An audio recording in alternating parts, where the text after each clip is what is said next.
Good morning, everyone. This is Gail Dudley with your news in motion. It is Monday, April the 19th, 2021. Who's in the room today? Come on in the room today. Who's in here today? Who's in here today? Good morning, good morning, good morning, good morning. Good morning, Tracy and Gracie. Good morning, Jeffrey Allen James. Good morning, Diane Ladybug. Good morning, people. Good morning. Good morning to you.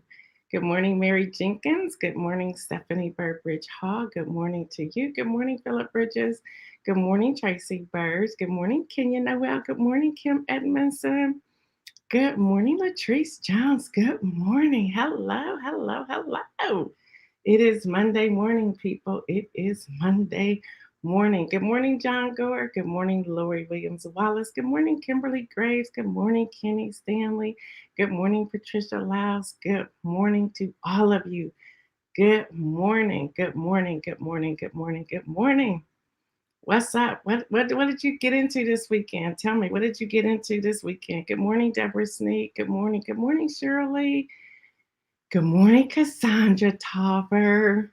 Good morning. So what y'all get into this weekend? Anything crazy? Anything worthwhile? Anything relaxing? Did you read a book? What did you do? Good morning, Pastor Alex. Good morning, Danielle. Good morning, Marion Jackson. Good morning.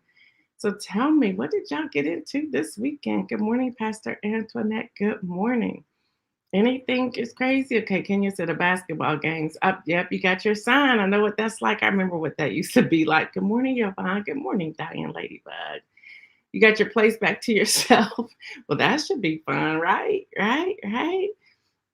What'd you have on your knee? I'm trying to see what all these things are saying. Rehabbing your knee. Okay, okay. Um, oh, you got your first shot. Yay. Good morning, Hester. Good morning. Good morning. See your husband doing his thing again. Columbus Dispatch, first page worthy. Oh, God. I need to see that. Good morning. Good morning. Good morning. Good morning. Good morning. You know, he's humble. So, something out there on him, I will have to see it for myself. So, you're going to have to tell me about it. Good morning to everyone. Good morning. Good morning. Good morning. I'm going to tell y'all what I did real quick this weekend. Then I'm gonna go to the news. This is what I did this weekend. Y'all know me. I'm not going out. I'm not going out. Self-care weekend. Good for you, Latrice. Good for you. Y'all know me by now. I'm not going out. I'm not going out. It's not happening. Well, I had ordered something from Sephora that I needed. Okay. And of course, I'm closer to Polaris Mall. So I did the curbside. That's the best thing. They should never, ever, ever get rid of curbside. I don't care when the pandemic is over. They should never do that. But anyway, listen. I get there and I call them and tell them I'm outside and they had to make it a car and everything. Well, they call me and they say, "Oh, Mrs. Dudley," and they give you the Mrs. Dudley is serious. They're like, "Oh, we're shorthanded. Can you come in?" What?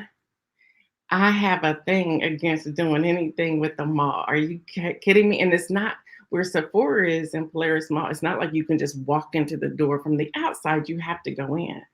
And I was like, "Wayne, do I really need this?" Well, I really did need it. And I was like, "Can you meet me at the door?" They're like, "We're really short-handed." Good morning, Deborah Johnson. "We're really short-handed. We need you to come in." I was like, man. I said, "Okay, I want it when I get up there, have it at that door." Yes, no problem, no problem. We were so sorry for the inconvenience. We even give you $10 off. Like that. So I put my mask on, everything, park my car. So I go in and just, it was like anxiety, like I am in this mall and I don't want to be in this mall. So I go to the store and they're out there and she says, "Here you go." I said, "Okay, then." She goes, "Well, just thank you. Here's a coupon." She wants to keep talking. I'm like, "Ma'am, I just want to get out the mall. Just want to get out the mall." So as I'm walking out the mall, as I'm walking out, because Sephora, if you're in Central Ohio, it's on the second floor. So it's not like easy to get in and out of. So I'm walking, I'm like, okay, everybody's social distancing. People have on their masks. Okay, I can calm down a little bit. Well, then they now have what you call a gym or a park, or I don't know what they have up there. That tells you the last time I've been to the mall. And all of a sudden, all these students, kids, children, teenagers, whatever you want to call it, they are rushing out of this gym area, whatever it is now up at Polaris, and none of them have on masks. And I'm like, oh, I'm gonna die today. So y'all, that was like my hilarious moment on Sunday. So I just keep walking. I go through Macy's and get back to my car, and I'm just thinking, why can't people just wear masks? Why is this so difficult? But so y'all, I actually went into the mall because I needed what I needed. But they were supposed to do curbside, but they were short. Then I find out because the lady again, she sends me an email thanking me and everything. And then she says, we're shorthanded. If she would have told me this on the front side, I would have been like, can you just send it over to Easton? I'll do it over there. She says, we're down a few people because somebody tested positive for COVID. What? What? And I was by your store? Are you kidding me? So, y'all, that's what I did this weekend. I was like, no, no, no, no, no. So that was my weekend. That was my weekend. I am so glad to see you all here on this morning. So let's go ahead and get started with today's news.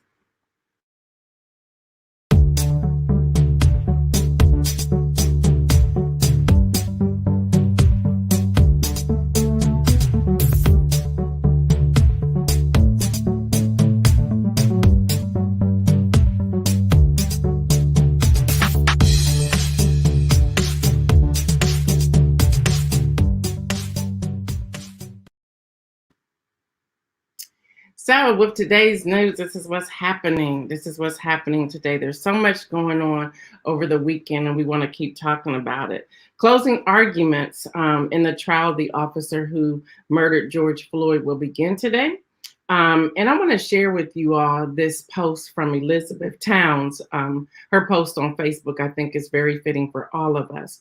And she says, whatever you are doing, take time to make a plan for your family in response to the Derek Chauvin trial verdict. She goes, we don't know what the verdict will be, but if I've learned anything from grief, share that it is better to have a plan in place, even if you end up not using it. Prepare a plan that will allow your family to receive the verdict safely. Express what you are feeling and recover and regroup. Then she goes on to say, those who fail to plan to fail. Then she talks about prepare a plan. The reason I wanted to share that on News in Motion this morning, I think it is so important. We already see people boarding up their windows, boarding up buildings. People are even leaving their homes, not knowing what to expect as this trial comes to an end and there's a verdict. So I agree with her. And the reason I wanted to share that this morning with all of you is that I really believe that we need a plan and we need to have that real conversation. John Gore says, you have your shots, you can relax, but where your listen here, John, with all the different pause on the plan for a moment, with all the different variants, I don't know. I hear what you're saying. I'm not going to operate in fear, but I told you I wasn't coming out until Labor Day. I told y'all that. So, but yeah, John, you're right. And I think having the shots is the reason why I was even comfortable going into the mall, but that's not going to become my daily habit. That ain't happening. That is not happening. But you're right. So y'all, we need to have a plan. We need to have a plan because we have no idea what the verdict is going to be. We have no idea. And yes, you're right, Kim Edmondson, a plan is wisdom. And I like what Elizabeth Towns shared here. She said, just have a conversation, have that outlet, have that conversation where you can be free to say, okay, these are my feelings. You know, last week was a week of heaviness. You know, we talked about soul care last week. And I'm convinced that if this verdict if they do not put him in prison for the rest of his life, I think it's going to get pretty bad. And even though we may not live in that city or state, I believe there will be protests everywhere. I think we will see more protests than we did last summer. And I think we need to be prepared. So make sure you have that outlet and that person you can have that conversation with. So the call to action is to be open and available to have conversation with people. Go ahead and have those conversations. That's what's key. So then we still are dealing with immigration. The Biden administration got a lot of pushback on Friday. The Biden administration announced that it would maintain the former occupants' cap on refugees who can come to the U.S. That's 15,000 people. The move shocked many since President Biden said that he would raise the cap to 125,000 people in his first year of office. Progressives, liberals, people who had been hoping that he would follow through on that promise pushed back on the 15,000 number, calling it completely and utterly unacceptable. Well, on Friday, the Biden administration said, okay, they ain't, there's some pushback. So they're going to relook at it and said they will have an update by May the 15th. So that is happening. So will they or won't they? Will they raise the cap or will they leave it the same? Here's the other thing I want to share, and I do hope that they raise the cap. I do. And I think it has to be done in increments. It can't just jump from 15,000 to 125,000 until they put a plan in place. And right now, it doesn't appear that they have a plan in place. And I think that is needed. But with that, this is again, a call to action of how we interact with those who are in office. Our voices, our voice has power. And we need to know how to use that power with wisdom and when to use that power. And if this is something that affects you or your family members, this is a time for you to use that power and to tap into it. All right, y'all, we have the question for today. If you have not already received the vaccine, will you get the COVID-19 vaccine? Why or why not? So if you have not already received the COVID-19 vaccine, will you receive the vaccine? Why or why not? And as you are writing your answers, I hope you participate and write your answers. As you are writing out your answers, let me tell you what's happening. And I don't know if Jakeithia is on here or not. She's my contact with OSU East. But we had two incidents last week. The first incident took place on a Wednesday, and the second incident took place on Friday. And both of the people are on here, so I won't call their names. Now, y'all know we've been doing this for about 2 months or so in Central Ohio, where we are getting back appointments for people where they can get the vaccines. Well, there's a new guy at the front desk when you check in, and he doesn't look like me. And he's been wreaking havoc on us. So Wednesday, it didn't go so well because the person had their first shot somewhere else. And so that was his premise that, they couldn't get their second shot there, which was baloney because we had already checked into it. But okay, whatever. And the person already has their second shot, so no big deal. Well, on Friday, the person was getting their first shot. And both of these happen to be African-American females. And we get phone calls each time, just like we get phone calls when y'all don't show up. And so this guy is like going off. And I said, I'm sorry, who are you talking to? Now, the thing is that you want us to make sure we're filling these slots. And you want to make sure we're filling these slots with African-American people. Now, that's been the entire premise. That's been the argument. So, what's going on here? Now, we have had over 300 people go through that space getting their shots. Over 300 people in that space getting their shots. And so he really was trying to push back and saying that the people were not on the list when both of the people were on the list. And I said, okay, there's a problem here. So again, I don't know, Jakeith, if you're on here, raise your hand on here. So yeah, side note, John, I agree with you on that. So y'all get this. So he says to me, and I'm sharing this with y'all so that those of you who are you're on the list for Wednesday and Friday, if you run into any problems, which I doubt very seriously that you will, make sure you call me so we can rectify it. But this is when he showed his cards. And again, he doesn't look like me. He said to me, very emphatic on the phone, he says, well, who are you? He said, all I hear is Gail Dudley, and you're getting all these people to get their shots. He goes, I want to know who you are. Who are you? And I said, well, that really doesn't matter. I said, but they're on the list. I'll make sure they get their shot. I said, and I'll deal with this later. So I was able to connect with Jakethi, and we were connecting with other people at OSU East to figure out what is this dude's problem. But he is angry. He wants to know who I am and why I have this power, which I don't think I have any power at all, to get these people in line to get their vaccines. And he is mad. And I said, but I thought we were trying to get people to get their vaccines. But he kept coming back to, but I want to know who exactly you are. And I kept saying, that doesn't matter. And the more I kept saying that doesn't matter, that was just taking him through the roof. So if you are in Central Ohio and you are getting the vaccine either this Wednesday or this Friday, you run into any problem again, I don't think you will, give me a call. And I'm not a name dropper. I don't do that. But I did on Friday. I said, well, this is what we can do. If there's going to be an ongoing problem, we can just go to Councilwoman Joyce Beatty's office and we can have the conversation there. Then he backed off. So you have to know when. You have to use wisdom and when to say, enough is enough of this. Well, even on Saturday, I get an email. I still want to know who you are. Not my problem, dude. Have a nice day. So, y'all, when you are in line and you are running into anything, just make sure if you're going for your second shot, make sure you have your card to show that you've had your first shot. If you're going for your first shot, y'all do not get discouraged and walk away. Because I now believe that's what's happening. At least that's what's happening here. People are trying to discourage people. Do not be discouraged. Make sure you have a contact person. Make sure you have your QR code. If you're getting a QR code, no matter where you are in whatever state or city, make sure you have your confirmation code. Make sure you have whatever it is. Make sure you have a contact person.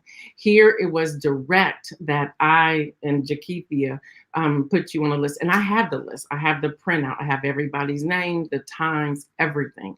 So if you run into any problem, say something. So if you have not received your first shot, your first COVID-19 shot, will you get it? Why or why not? It says, sis, he don't want to hear. You said what?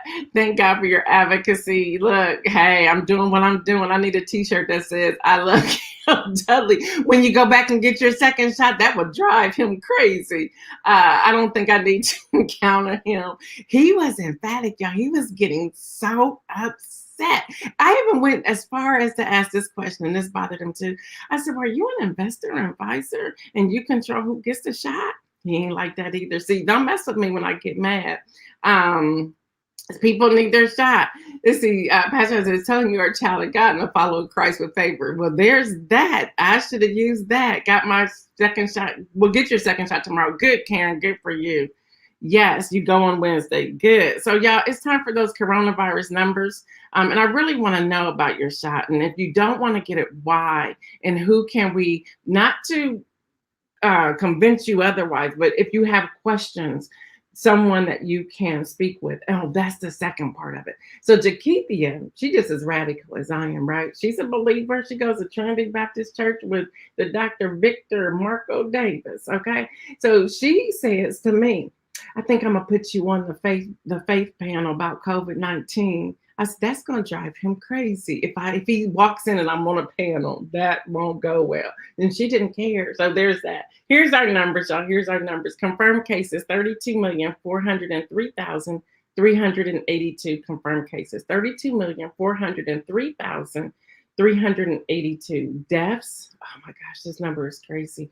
Remember, we go to the World Health Organization, 581,061. Again, 581,061. Recovered 24,959,514. Recovered 24 million. We're so excited about this recovery. 959,514. Okay, with that said, and I need y'all to hear me, please hear me. With that said, y'all, the pandemic is reaching deadly new heights across the world. The WHO, World Health Organization, warned this week, even as the focus on some countries, including the US, has shifted towards how quickly to ease the restrictions as vaccinations continue to increase. They're really concerned about these numbers. Although in the US, we are halfway there when it comes to vaccinations. Over half of all adults in the US have received at least one COVID-19 vaccine. And that's what the government announced on yesterday. The official tally is over 50.4% of American adults. And according to the Center for Disease Control and Prevention, nearly 84 million adults, about 32.5% of the population, have been fully vaccinated. Remember, the magic number, if you want to say magic number, is 75%. And that's been going back and forth from 75% to 78%, where we would get herd immunity.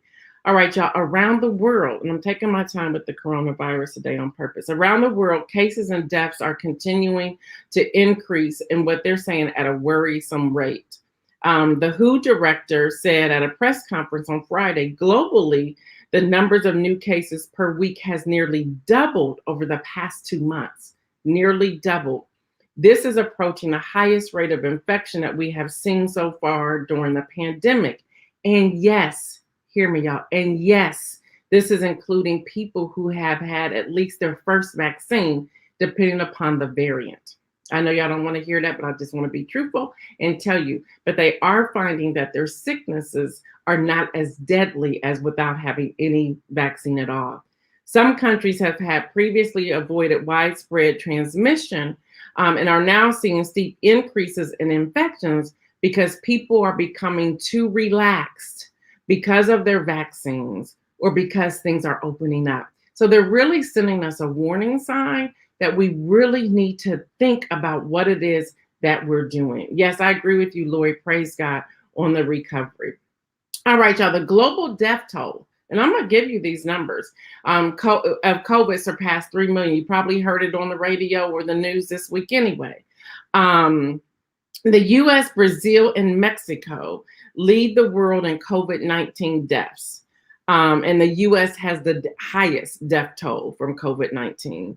According to a Times database, infections globally total more than 140 million, y'all, more than 140 million. The world did not record 1 million deaths. I want y'all to hear this number. Please listen carefully. The world did not record 1 million deaths until September the 28th, 2020. So from February to September the 28th, 2020.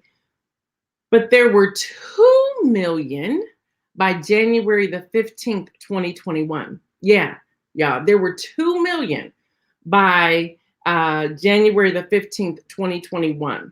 And that's less than 4 months later. So it took us 6 months to get to 1 million. And then within 4 months, we went an additional 2 million in 4 months, y'all. This hasn't left, y'all. This hasn't left. So we want to be mindful. We want to be open. We want to be stay in the course with what it is that we're doing. But hear me, y'all. This is not over. This is not over. All right, y'all. So let me go to some sad news as well. And that is dealing with these FedEx shootings.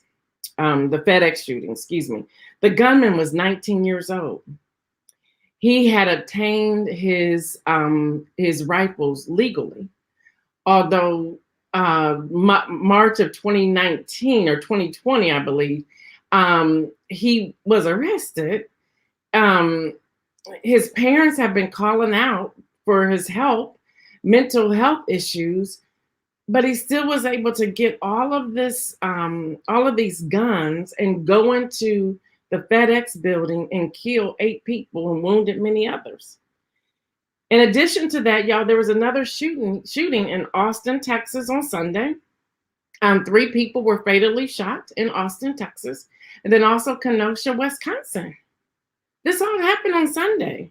CNN is reporting that at least 3 people were killed and 2 were injured in a shooting in Kenosha, Wisconsin early Sunday, continuing a long string of similar incidents. Y'all, since March the 16th, when 8 people were shot and killed in Atlanta, the United States have had at least 50 mass shootings since March the 16th. Yeah, and that's coming from the Gun Violence Archives. Y'all, the United States have seen 150 mass shootings since January the 1st, 2021, according to the data from the Gun Violence Archive. Let that sit in. Y'all, that's what's happening right now. That is what's happening right now. Yeah, we have a problem. We really do have a problem. That's a lot. 150 mass shootings since January the 1st, 2021. 150. 150. We also have another platinum selling rapper, Black Rob, who dies at the age of 51 of suspected kidney failure. We have that on top of everything else that's going on. This is what's happening. This is what's in our news. Yes, Regina, that's crazy. This is what's happening in our news. Um, Mickey Guyton, this is good, becomes the first Black woman to host the Academy of Country and Music Awards. So that's good. That's something that gave me a little peek inside of the news today. Yeah, I'm with you, Deborah. We have to pray without ceasing. Then I want to go to, and this is totally like I'm making a serious leap, but I want to leave us on a good note. I'm making a serious leap. Y'all know Bezos departed Amazon. Here were his words. If there was one thing Bezos wanted to get across in his letter, he has a letter, and we will put the link up after this broadcast, is to embrace what makes you, you, he wrote. The world wants to be typical in 1,000 ways. It pulls at you. Then he says, don't let it happen. He said, the world may want you to be a certain person, but you got to be who you are to be. And he talks about in his letter himself, how he started and what happened. And then from his letter, he says, create more than you consume. He said, if you want to be successful in business, in life, actually, you have to create more than you consume. Your goal should be to create value for everyone you interact with. Any business that doesn't create value for those it touches, even if it appears successful on the surface, isn't long for the world. It's on its way out. Yeah, that's a direct quote. He says, if you want to be successful in business, and then he goes on to say, in life, actually, you have to create more than you consume. So are you a consumer or are you a creator? Do you create or do you consume? What is it that you do? And I will be putting that link on there so you can read the full letter that he wrote, his parting letter. But I thought those words were powerful. If you want to be successful in business, in life, actually, you have to create more than you consume. You have to create more. All right, y'all, for the win, y'all, for the win, for the win, for the win, for the win, for the win. All fathers. We were going through so many emails and saw there were so many fathers, and the major highlight were fathers. We won't have a chance to name all of them. We will start naming some more of them this week, excuse me, but all fathers. We have no idea what you deal with as women. We have no idea. Other fathers have no idea what other fathers deal with, especially fathers when it comes to girls, and now fathers when it comes to Black and brown boys. Fathers who are white. We just have no idea what you deal with as fathers. Fathers who may be single fathers, or you're in a 2-parent household, or you could be fathers who have children in other households and you have now married and moved on to be with someone else. We have no idea. We don't know what you're dealing with when you are a father and you have someone who has a disability or mental illness.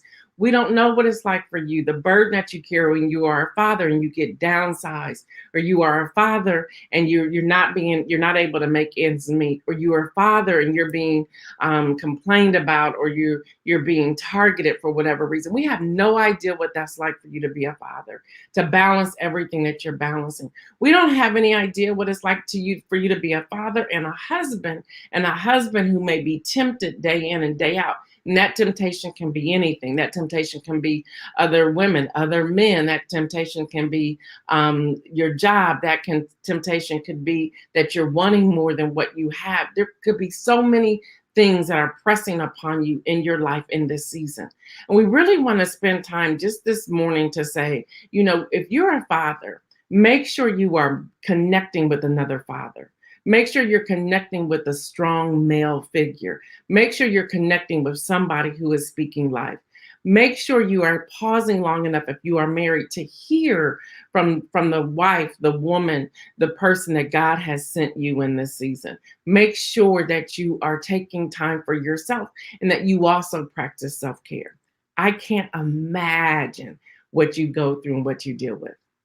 Looking at my own father who's 85 and with 5 children, and now we're caring for him and my mother. Looking at my son's father, Tony Roseborough, looking at my children's father, Dominic and Alex, with Kevin and what he's doing with the children. Looking at my brother-in-laws, looking at my brother as a father, looking at my male friends who are fathers. I can't imagine the weight that is on your shoulders. I can't. So I'm giving you the win today. First of all, because you deserve it. Second of all, I wanted to specifically highlight that we are hoping that you are taking time for yourself. Take a drive by yourself. Go spend money on yourself. Go sit under a tree and read a book if you need to. Go get a massage. Go get a manicure, pedicure. Go do something. Go watch a movie, whether it's at the movie theater or in your home. Go have fun. Go swimming. Do backflips if you need to. Sing and dance in the rain if you have to. Cook if you want to. Do something that makes you feel great. Not good, but great. But great. And here is my inspirational message that feeds into this as well. And that is this: don't grow weary. And this comes straight out of Hebrews chapter 12, verses 1-3. Therefore, since we are surrounded by a great cloud of witness, let us throw off everything that hinders and the sin that so easily entangles. And let us run with perseverance the race marked out for us, fixing our eyes on Jesus, the pioneer and perfecter of our faith. For the joy set before him, he endured the cross, scorning its shame, and sat down at the right hand of the throne of God. Consider him who endured such opposition from sinners, so that you will not grow weary and lose heart. And that's just not for the brothers, that's for all of us. Let's not lose heart. Y'all, the weight's heavy. Go back to what I shared with you from Elizabeth Towns. Have a plan. We don't know what that verdict's going to be. And I saw some of y'all's comments from that. And I agree with what John Gore said. If he does not get convicted, we're at a loss. We're at a loss. And if we can't find breath right now to breathe, imagine what if we hear a verdict that we don't want to hear, how it's going to possibly suffocate us. But even through that, I want to say we will still rise. I believe we will still rise.